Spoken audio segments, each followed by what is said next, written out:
Alors, bonjour à tous. Dans cette vidéo-ci, on va discuter de la fonction animation ou blink. C'est une fonction qui sert à comparer les images. On la retrouve ici dans le menu View et Animate ici. Cette fonction-là s'utilise beaucoup avec Equalize Screen Stretch. Comme par exemple ici, j'ai pris une session hier de lama ouvert, Massif 77 dans le cancer. J'avais des mauvaises conditions de météo, j'avais de fréquents passages nuageux. J'ai quand même pris la séquence pour montrer à quoi ça sert la fonction d'animation. Une des manières d'utiliser la fonction d'animation pour un peu analyser, comparer les images, analyser la qualité des images, éliminer les images les moins bonnes, puis garder seulement que les meilleures. C'est une des premières choses de l'utilité de la fonction animation. On va le voir aussi pour détecter des objets errants qui se déplacent d'une image à l'autre, comme un astéroïde ou j'ai fait dernièrement, j'ai photographié le télescope spatial James Webb en route vers sa destination, à L2. J'ai photographié avec mon télescope de 30 cm, puis j'ai réussi à le photographier pour pouvoir regarder les images, pour essayer de le trouver. Bon, ici, j'ai tout affiché mes images de ma séance d'hier. C'est des LRGB. Fait que si je clique sur les fonctions en haut, je vois qu'il y a des images qui sont pas belles, qui ont été mal guidées. Il y en a qui sont carrément, comme celle-là, carrément à rejeter. Fait que ça devient long à cliquer chacune des images. Vous pourriez toujours arriver ici, puis à partir du X, on les regarde une par une, puis celles qui sont pas bonnes, on prend la note du numéro, puis on les élimine dans notre pile. Mais il y a également la fonction animation qui est excellente, qui fait ce travail beaucoup plus adéquatement. Bon, ici, je vais commencer par ajuster une des images avec le screen stretch. On va y aller par medium. Puis pour mettre toutes les images égales, sensiblement avec la même apparence, une fois qu'on a ajusté l'image, une de nos images ici, selon notre convenance, on va dans View ici, puis on va cliquer sur Equalize Screen Stretch. Et ça va appliquer, si les images ont été prises dans les mêmes conditions, évidemment, ça va appliquer le Screen Stretch qu'on a ajusté sur cette image-là sur l'ensemble des autres images. Fait que je clique sur ça ici. Fait que toutes les autres images devraient être pas mal semblables si je clique dessus au niveau du Screen Stretch. Bon, maintenant, on va regarder la fonction animation. Je vais dans View. Je clique ici sur Animate. Bon, ici, on a les images qu'on a à l'écran. C'est toutes les images qui sont affichées à l'écran. Ça, c'est un des gros avantages que j'aime beaucoup de Maxine DL. C'est qu'on peut prendre des images à mesure puis comparer les images aussitôt qu'elles apparaissent, qu'elles deviennent disponibles pour détecter la présence de comètes ou d'astéroïdes ou d'étoiles variables ou de sondes spatiales et tout ça. C'est vraiment c'est un des meilleurs outils d'animation que j'ai vu dans les logiciels. Fait qu'ici, vous avez toute la liste des images disponibles dans l'écran. Vous avez la possibilité de toutes les envoyer de ce côté ici, dans Select Image ici, en cliquant Add All ici, comme ça. Fait que tout ce qui était dans la partie gauche s'en va dans la partie droite. Et vous avez la possibilité de les mettre en ordre. Fait qu'ici, je peux prendre celle-là, puis je peux la déplacer en haut ou en bas. Fait que c'est important quand vous voulez faire une séquence d'images, exemple comme un déplacement d'astéroïde, d'avoir les images en séquence de 1 à 10 et non pas mélangées. Mais quand on compare les images qu'on appelle d'une session, c'est pas bien grave de les mettre en ordre, parce que le premier objectif qu'on vise, c'est simplement comparer les images, noter celles qui sont pas bonnes, les éliminer de notre pile. C'est ce qu'on va faire ici. Fait que, ici, vous avez, comme j'expliquais, vous avez la possibilité de sélectionner une image et la mettre dans le bon rang. Vous avez ici le bouton Remove All. Si je clique dessus, ben, j'enlève tout. Ou je peux y aller une par une ici pour les envoyer chacune des images sélectionnées. Je peux en sélectionner plusieurs aussi et les envoyer ici avec la petite flèche. Puis encore là, ici, je peux les mettre dans l'ordre que je veux. Il y a également possibilité d'aligner les images. Vous allez voir que les étoiles, souvent, d'une image à l'autre, ça a bougé, surtout si vous faites du dithering. Le dithering, c'est que vous créez un petit déplacement entre chacune des images. Et ça, c'est bon pour éliminer les passeurs de satellites puis les rayons cosmiques et tout ça. Mais souvent, ceux qui ont des télescopes guides installés dans des anneaux ou des supports en parallèle sur les télescopes, à cause de problèmes qu'on appelle la flexion, à cause du poids de la caméra avec le télescope guide, ça fait que d'une image à l'autre, vous avez quand même un déplacement qui va se faire, même si ce n'est pas visible à l'œil. C'est visible au niveau des images quand on compare les images. Ici, je vais simplement toutes les mettre. La première chose qu'on va faire, on va les comparer et on va éliminer les mauvaises images. Simplement, j'envoie ici toutes les images du côté droit en faisant Add All, puis je clique OK. Bon, il va apparaître ici un petit bouton qui est appelé Animate. Si vous voulez le fermer, le bouton, vous cliquez soit sur le X ou ici sur le Close. Comme là, je viens de l'éliminer. On va le récupérer. J'envoie toutes les images du côté droit. OK. Bon. C'est relativement facile à faire les comparaisons. Fait que vous sélectionnez vos images. Ici, vous avez une échelle de temps. Vous avez 0.5, 0.2, 0.1, 0.05 secondes. Entre chaque image, ici, si vous le faites en mode automatique, ça veut dire si vous cliquez sur la petite flèche ici, il va comparer les images. Fait qu'on le voit ici, ça va bien pour voir les différences d'une image à l'autre. Fait qu'on voit toutes les images qui défilent un après l'autre avec une fréquence de 0.1 seconde. Vous avez ici l'information, c'est marqué Animate, puis chacune des images, le nom de chacune des images apparaît ici, en haut à gauche. Fait que c'est sûr que c'est très vite de regarder ça comme ça. Et vous pouvez, avec la roulette de la souris, zoomer dans l'écran pour voir une vue d'ensemble de vos images. Si vous voulez changer la fréquence dans l'animation, vous pouvez le changer ici. Fait que si je veux les avoir à toutes les secondes, je clique ici, toutes les secondes. Fait que l'image va changer toutes les secondes. C'est beaucoup plus facile à voir les différences. Et vous pouvez y aller aussi manuellement. C'est-à-dire que ici, c'est le bouton avant. Fait que chacune des images, à chacun des clics que je fais, ici, l'image, elle change. Fait que ça, c'est ça que je fais personnellement quand je compare mes images. Fait que celle-là, ici, elle est belle. Les images n'ont pas été calibrées en passant. C'est toutes des images qui sont brutes. Je fais un premier tri en regardant les images brutes. Mais vous pourriez toutes les calibrer pour commencer, afin de toutes les mettre égales en enlevant le plate-fil et tout ça. Et vous éliminez les images les moins bonnes, si vous préférez. C'est votre choix. Ici, vous avez un petit bouton qui ressemble à un projecteur de cinéma. C'est que vous avez la possibilité de faire des animations avec vos images d'animation.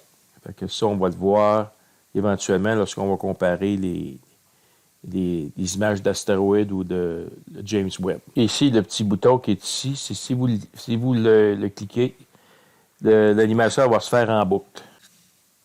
Alors, le truc ici, c'est simplement, on compare les images une par une et on garde seulement que les meilleures images. Fait que ici, on ne voit rien. Fait que je prendrai en note ici l'image que je vois ici, puis je l'éliminerai de ma pile d'images. Fait que c'est de faire ça avec chacune des images. Et ça nous fait un premier tri. Voilà ici, les conditions n'étaient vraiment pas bonnes. Ici, vous pouvez aussi grossir les images pour analyser les étoiles s'ils sont bien guidées. Ici, je mets ça à 177%. Et je vais cliquer le petit bouton à droite ici. Ça, c'est beau. On voit que les images entre elles, ils bougent. Bon, ici, on a perdu un petit peu de qualité, mais il faut faire attention parce que des fois, c'est pris à travers des filtres ici.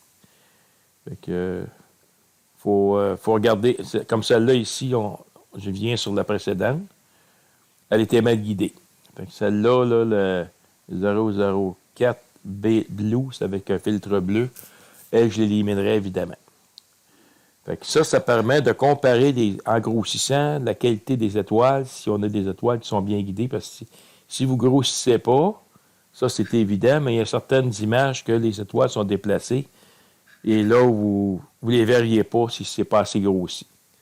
Et le fait de ne pas grossir, ça a un avantage, ça permet de voir aussi l'ensemble de l'image. Ici, c'est beau. Là, c'est un peu foncé. Ici, c'est pas beau à cause du mauvais guidage. Je continue à cliquer sur le petit bouton à droite de mon animation. Et ça, si les images ne sont pas alignées, c'est pas grave. On a une fonction dans MaximDL qui permet d'aligner les images. On va le voir dans les prochaines séquences.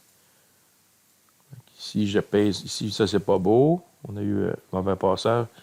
On a des fois des dégradés qui apparaissent comme ici. On ne voit absolument rien. Probablement qu'il y avait des nuages qui passaient dans le ciel. J'ai dû avoir perdu mon autoguidage à ce moment-là. Ici, encore là, ça, c'est toutes des images à éliminer. Il n'y a absolument rien dessus. Celle-là n'est pas belle non plus. Fait que c'est comme ça qu'on compare les images avec l'animation. Vous y allez en grossissant pour aller voir la qualité des étoiles, d'une part. Et vous éliminez toutes celles qui ne sont pas belles, comme ceux-là, ici, on voit que c'est mal guidé, fait que celle-là serait éliminée. Puis une fois que vous avez éliminé les images avec les mauvais guidages, mais là, vous refaites encore l'animation avec les images restantes, puis vous regardez l'ensemble des images, et vous allez éliminer les moins bonnes, ou ce qu'on voit comme des dégradés, où on voit passage de nuages, que tout caché les étoiles. Puis on voit ici les différences entre chacune des images. Idéalement, ça serait de comparer les images par filtre. Les luminances avec les luminances, les filtres rouges avec les filtres les images avec les filtres rouges. On compare ces groupes-là ensemble. Parce que si on compare des luminances avec des H-alpha ou des rouges, des verts, des bleus, mais on risque d'éliminer peut-être des bonnes images avec ces filtres-là parce qu'on va penser que c'est pas des bonnes images. Ici, là, il y en a plein là, que si je clique assez vite là, sur le bouton, il y a plein d'images qu'on pourrait éliminer là, qui ne sont pas bonnes. On va aller voir. Ceux-là, le mal guidé, ceux-là ici, on le voit très bien ici, il n'y a absolument rien, même si on grossit. Rien, c'est complètement noir. Fait que ça, c'est des images à éliminer dans notre pile. Fait qu'ici, on voit Sort List. Fait que si on clique dessus, ça met en ordre du plus petit au plus grand. Fait que toutes les 1, 2, 3, avec le suffixe qui suit, ça nous permet d'aller facilement les retrouver jusqu'à la fin. Je peux faire l'inverse. Si je prends ici, je vais le montrer au début, si je clique ici la case Reverse Sort et je clique sur Sort List, mais là, c'est du plus grand au plus petit vers le bas. Fait que ça peut aider à classifier l'ordre des fichiers qu'on a dans Select Image ici. Fait que je vais le laisser sur Sort List avec comme de 1 jusqu'à 13. Bon, puis là, je vais aller simplement cliquer OK.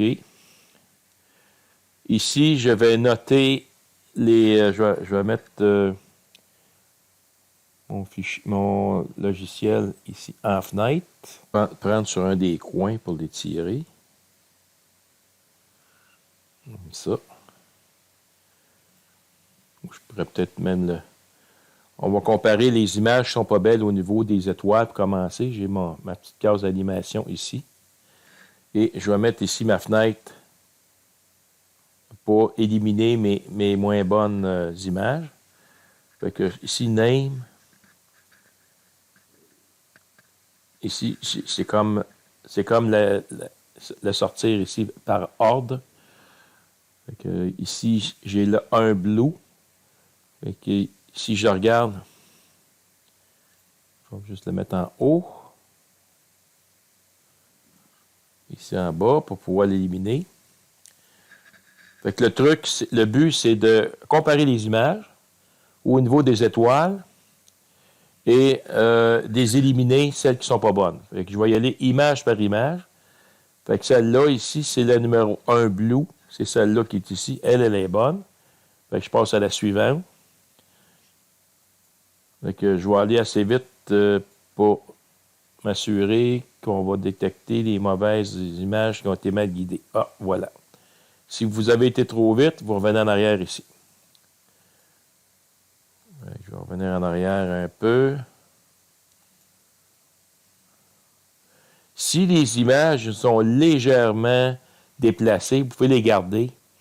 Parce que si on fait une combinaison d'images avec le stacking, ça peut corriger avec la moyenne des images. C'est surtout celles qui sont vraiment, là, comme celle-là ici, c'est vraiment déplacé. Là. Fait que ça, ici, c'est le 4 blue. Je vais détecter ici le 4 blue, puis je vais l'éliminer.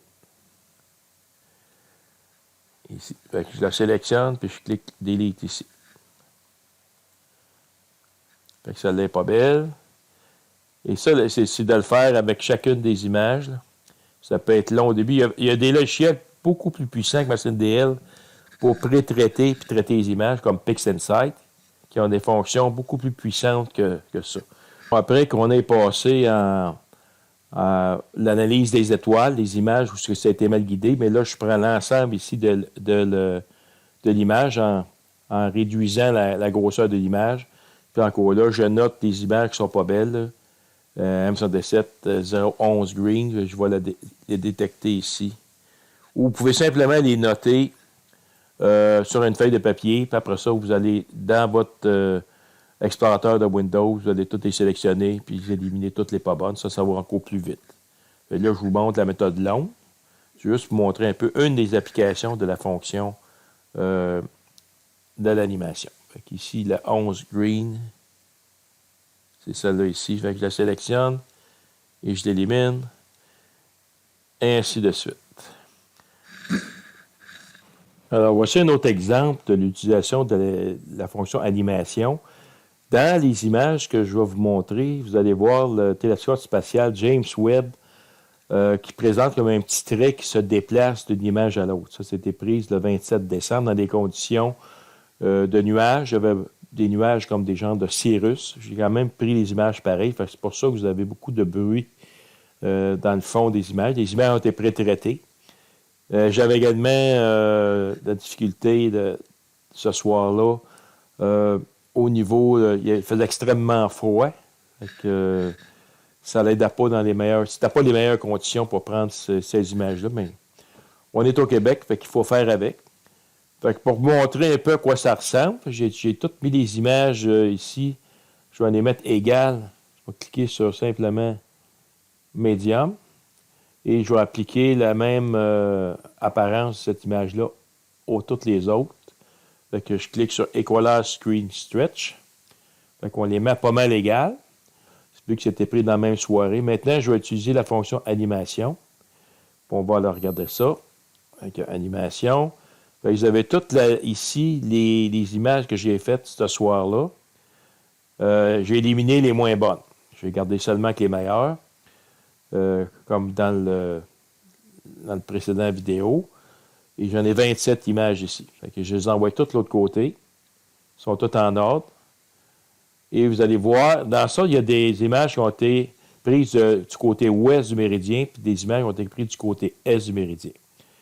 Fait qu'on va voir à quoi ça ressemble. On va montrer comment corriger les problèmes des images qui ne sont pas alignées ou dont ont été inversés l'autre côté du méridien. On commence par voir l'animation. Ici, je vais mettre une animation un petit peu plus rapide. Je vais y mettre à peu près 0,2 secondes. Et je vais l'animer ici. Fait que vous voyez toutes les différences d'une image à l'autre. Et je vais grossir moins. Fait que le petit trait qu'on voit ici, là, qu'on a vu passer, celui-là ici, c'est le James Webb, le télescope spatial en route. C'était le 27 décembre 2021. Il avait été lancé le 25 décembre à 7h20 en normale de l'Est du matin, à l'heure du Québec. Mais si on regarde l'ensemble de l'image, on voit le petit trait qui est ici, puis on le voit qui est ici aussi. Pourquoi qu'on le voit à deux endroits? C'est parce que l'image est inversée. On va y aller image par image. Fait que, regardez ici l'étoile qui est là, ici, ou l'étoile double qui est ici. Il y a 2 étoiles ici. Vous allez voir à un moment donné que l'image va être inversée parce que cette série d'images-là va avoir été prise de l'autre côté du méridien. Fait que voilà, mon petit étoile est rendu ici. Et là, mon petit trait est ici. Fait que c'est pour ça que vous le voyez à un moment donné ici, puis après ça, vous le voyez à l'inverse ici. C'est parce que c'est une fois passé de l'autre côté du méridien, les images sont inversées et les images n'ont pas été alignées. Ça peut paraître peut-être quand même assez précis parce qu'on semble voir les images en partie alignées, mais elles ne sont pas alignées. C'est simplement que j'utilise un On-Axis Guider ONAG XM de Innovation Foresight. Et c'est quand même très précis pour auto-guider mes images. Mais évidemment, lorsque le télescope passe du côté ouest du méridien, mais tout ce que ça fait, c'est que l'image est inversée. Ce qu'on va faire, on va reprendre à nouveau la fonction d'animation et on va aller aligner toutes les images, même celles qui ont été inversées de l'autre côté. Fait que je prends toutes les images et les mets du côté droit. Ici, vous avez le bouton Align, aligner. Je clique sur ça. Ici, vous avez différents algorithmes pour aligner les images. Il y a On None. Ça, si vos images ont déjà été alignées, vous ne voulez pas qu'ils soient, vous cliquez sur None. Vous avez autocorrélation, auto-star matching. Ces deux-là, en général, conviennent pour la plupart des étoiles, pour la plupart des images. Fait que vous avez également Manual One Star Shift Only, Manual 2 Star, astrométrique, ça, si on utilise l'astrométrie, vous avez des images planétaires. Fait que vous avez différents algorithmes qui sont quand même assez faciles à utiliser. Mais dans notre cas ici, je vais utiliser simplement Auto Star Matching. Donc, je n'ai rien à faire, simplement sélectionner ça et cliquer sur OK. Lui, ce qu'il va faire, c'est qu'il va tout aligner les images. Puis, même celle du Meridian Flip, il va les redresser. Fait qu'on va avoir tout dans le même sens. Et on va pouvoir comparer nos images parfaitement après ça. Il faut laisser le temps de la fonction d'opérer. Fait que voilà, là, il a tout aligné les images. Fait qu'on clique simplement, une fois que la fenêtre apparaît à nouveau, on clique sur OK. Et là, on peut y aller avec la comparaison d'images. Et là, vous allez voir, toutes les images sont alignées. On voit même faire la courbe ici à cause de l'effet de parallaxe de la Terre. On va grossir moins un peu. Ça, vous avez comme un effet de... Ça, c'est mon écran qui fait ça. Fait que vous voyez ici, en comparant les images, on détecte tous les astres qui présentent une différence de mouvement. Si je vais comme ça ici, une par une. On voit le petit trait qui est le déplacement en 10 minutes, parce que c'est des images de 10 minutes prises à travers un télescope de Plane Wave 30 cm f8 à 2550 mm. Vu que je n'avais pas des bonnes conditions d'observation ce soir-là, on voit ici le James Webb fait comme une courbe dans le ciel. C'est à cause de l'effet de parallaxe. Mais vous le voyez, c'est vraiment un objet réel qui apparaît d'une image à l'autre. Ça, c'est ça qui fait la fonction d'animation. Maintenant, lorsque vos images sont parfaitement cadrées et parfaitement alignées, vous pouvez faire ici, avec le bouton Animation, un petit vidéo. Ce que je fais, c'est que je clique sur la fonction vidéo. Bon, on prend toutes les images qui sont ici. Auto Stretch. On prend les valeurs par défaut, tout simplement. Je clique OK. Et là, je vais les mettre, exemple, dans mon desktop. Je vais les mettre dans James Webb 25 décembre. Ici, sélectionner ça. Je vais simplement marquer JWST Animation. Lui, il va créer une animation en AVI. Fait que simplement, je clique Save. Et je vais aller récupérer l'animation qu'il a faite dans mon dossier JWST 27 décembre 2021. Et voici mon animation elle est ici. Vous pouvez la transformer en MP4, la mettre sur YouTube ou d'autres sites pour la montrer. Ici je l'ai associé avec le logiciel VLC, qui est un logiciel gratuit. Fait que si je double-clique dessus, on voit ici l'animation que j'ai faite avec Maxime DL. Et si je clique sur le fond de l'écran, j'ai l'animation qui apparaît ici. Malheureusement, les conditions étaient vraiment pourries ce soir-là. Mais l'objectif, c'est de vous montrer à quoi ça sert l'animation. Ici, ça sert à comparer les images pour détecter la présence d'astéroïdes, de comètes ou d'étoiles variables. S'il y avait une étoile qui flashait ici, mais ça serait une étoile probablement variable. Dans cet exemple ici, j'ai pris des photos, j'ai essayé de photographier la sonde Gaia, qui était également au point L2, le point de Lagrange L2. J'ai pris des images, mais ce que j'ai détecté dans mes images, c'est la présence d'un astéroïde. Souvent, les astéroïdes, ça paraît, qui sont parfois très faibles, sont difficiles à voir. Fait que c'est mieux de travailler en négatif en cliquant les deux petits boutons ici et en ajustant ici le petit triangle vers le bas pour assombrir un peu le fond de ciel. Et ensuite, on clique sur le bouton ici Equalize Screen Stretch pour tout mettre les autres images en arrière-plan comme celle qu'on a mis en avant. Et après, on utilise la fonction animation ici.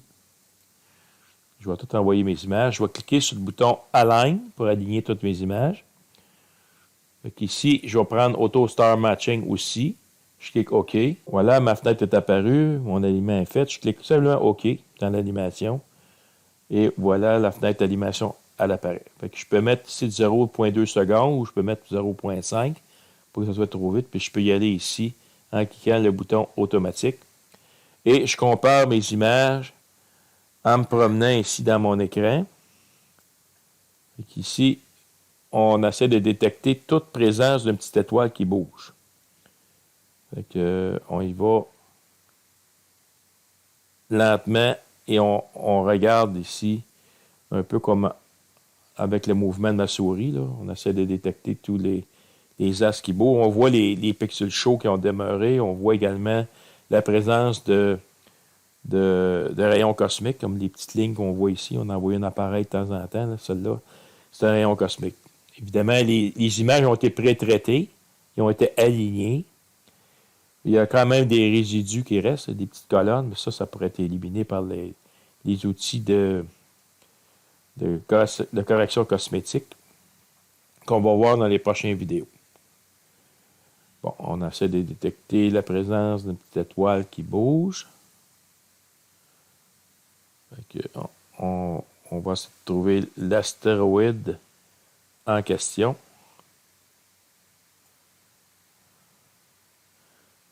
On se déplace tranquillement, on observe les mouvements, les comparaisons d'images. Des fois, c'est très subtil.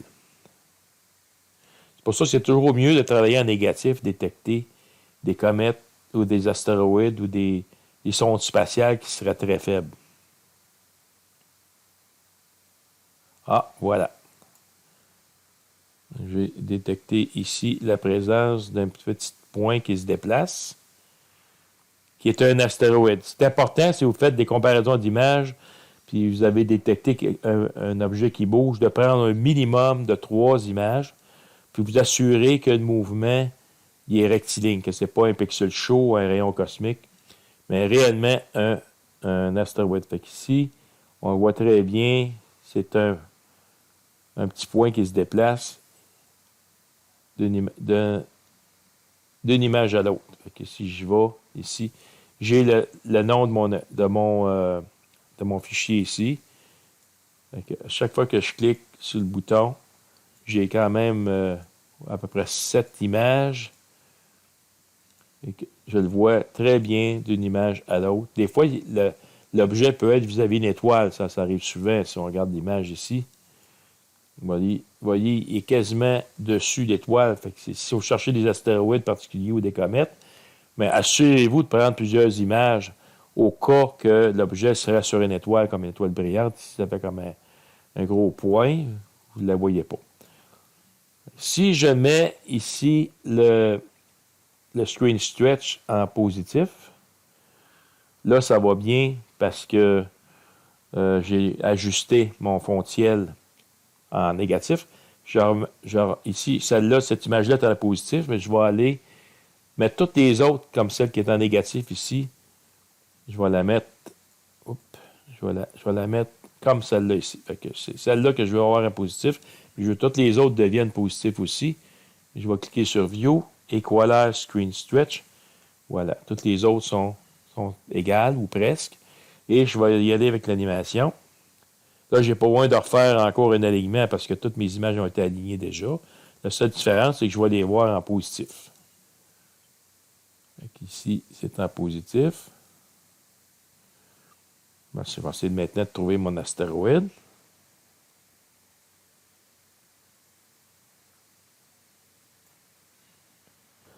Alors voilà, l'astéroïde il est ici.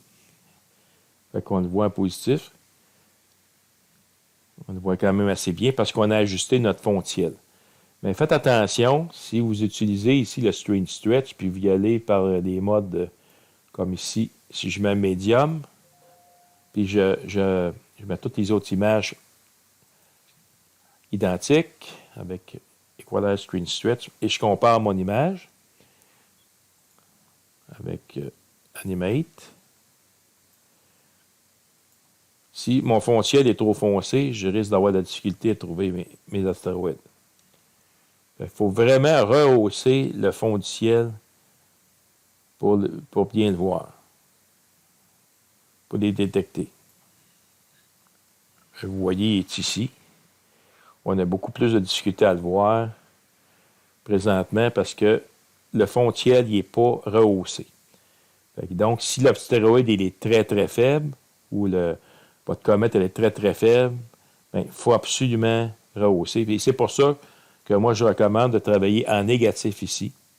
Commencez par cliquer sur la petite flèche qui est ici juste pour voir le fond de ciel. Fait que vous allez voir le fond de ciel qui ressort beaucoup. Ensuite, on applique le Equalize Screen Stretch à l'ensemble des images. On y va maintenant avec l'animation. On additionne toutes les images. On s'assure de les mettre en ordre ici. Fait que s'il y en a une qui n'est pas en ordre, on la sélectionne, puis on y va par Move Up ou Move Down. Et on clique OK. Et là, on va aller voir, essayer de trouver notre astéroïde. Vous allez voir qu'il est beaucoup plus facile à trouver en négatif, en rehaussant le fond de ciel. Puis des fois, il faut y aller agressif. Il faut vraiment le remonter. Fait que vous voyez ici, là, petit point noir, c'est lui. C'est mon astéroïde. Qui est peut-être de magnitude 17 ou 18 dans cet ordre-là. Maintenant, je vais faire un petit film de ça. Fait que je vais simplement cliquer sur la petite caméra ici. Je vais simplement laisser les images là. Je vais faire un clic, je vais le mettre dans le répertoire ici. Je vais l'appeler astéroïde. Je clique Enter. Là, il a créé mon fichier d'animation qui est en noir et blanc. Fait que si je vais voir mon dossier James Webb, c'est sur mon desktop. Ici. Mon animation est ici. Si je double-clique dessus, on devrait voir l'astéroïde qui est ici. On le voit très bien. Fait que ça, vous pouvez envoyer ça dans vos courriels, mettre ça sur YouTube, sur Vimeo, tout ça. Montrer des choses. Et vous voyez ici, dans les comparaisons d'images, on voit tous les défauts qui sont restés, comme on voit quelques colonnes ici qui n'ont pas été éliminées. Je n'ai pas fait de correction cosmétique du tout sur ces images-là. Tous les défauts sont dedans, les rayons cosmiques sont dedans et tout ça, parce que c'était important de faire attention quand vous avez fait des recherches d'astéroïdes et de comètes, de ne pas utiliser des algorithmes qui éliminent, exemple, les rayons cosmiques ou les traces de satellites. Si vous faites des combinaisons d'images sans réjection. Là, à ce moment-là, vous allez avoir vos défauts dans vos images, mais votre objet va être là. Ça ne sera pas éliminé. Fait que ça, c'est important si vous faites de la recherche d'astéroïdes puis de comètes ou d'astres errants, de ne jamais utiliser d'algorithme qui élimine les pixels déviants ou les outliers, comme les passages de satellites ou les rayons cosmiques. Tout ça, sinon, ça va éliminer votre comète, votre astéroïde. C'est ça qui est important de considérer. Fait que voilà une autre application de la fonction animation dans MaximDL.